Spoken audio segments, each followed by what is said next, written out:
ബാക്കി വന്ന പൊറോട്ടയെ എന്തെല്ലാം പരീക്ഷണങ്ങൾ നടത്തിയിട്ട് ഞാൻ കണ്ടുപിടിച്ച കാര്യമാണ് നിങ്ങളിപ്പോൾ കണ്ടുകൊണ്ടിരിക്കുന്നത്. അപ്പോൾ അതിനായിട്ടുള്ള സാധനങ്ങളെല്ലാം നമുക്ക് ഫ്രിഡ്ജിൽ നിന്ന് ആദ്യം തന്നെ എടുത്ത് മാറ്റി കണ്ടു വെക്കാം. എന്നിട്ട് തലേ ദിവസം ബാക്കി വന്ന പൊറോട്ട ഓരോന്നായിട്ട് നമുക്ക് ചുട്ടല്ല പൊള്ളിച്ചങ്ങെടുക്കുക. ചുട്ട് വെച്ചേക്കല്ലോ ഓൾറെഡി. അപ്പോൾ അത് പൊള്ളിച്ചെടുത്തിട്ട് നമ്മൾ ചൂട് മാറിയതിന് ശേഷം അതങ്ങോട്ട് ചെറു കഷ്ണങ്ങളായിട്ട് അരിഞ്ഞങ്ങോട്ട് എടുക്കുക.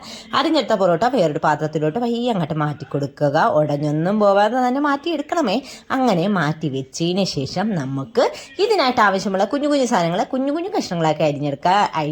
സവാള, അതേപോലെ തന്നെ ഒരു കുട്ടി തക്കാളി, അത് നന്നായിട്ട് കുനുകുനെ അരിഞ്ഞെടുക്കുക. പിന്നെ വേണ്ടത് ഒരു പച്ചമുളകാണ്.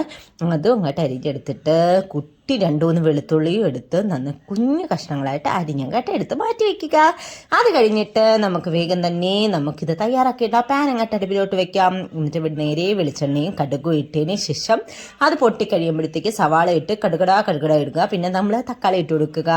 അരിഞ്ഞ് വെച്ചിരിക്കുന്ന എല്ലാം ഇട്ടതിന് ശേഷം നമ്മുടെ മസാലകളായ ഓരോന്നായിട്ട് ഇട്ട് കൊടുക്കുക. മഞ്ഞൾപ്പൊടി, മുളക് പൊടി, കുരുമുളക് പൊടി, അതേപോലെ തന്നെ നമ്മൾ മാഗി ക്യൂബ്സ് ഇട്ട് കൊടുത്ത് നന്നായിട്ട് ഇളക്കിയിട്ട് പൊറോട്ട ഇട്ടൊക്കെ ഇളക്കി എടുത്ത് കുറച്ച് മല്ലിയില അങ്ങനത്തെ തൂകിക്കൊടുത്ത് എന്തൊരു രുചിയാണെന്ന് അറിയാമോ?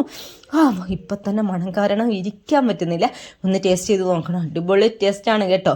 അപ്പോൾ അത്രയേ ഉള്ളൂ. എല്ലാവരും ഒന്ന് ട്രൈ ചെയ്ത് നോക്കണേ. സബ്ബും ചെയ്തിട്ട് പോണേ. അപ്പം ഇത്രയേ ഉള്ളൂ. ടാറ്റാ.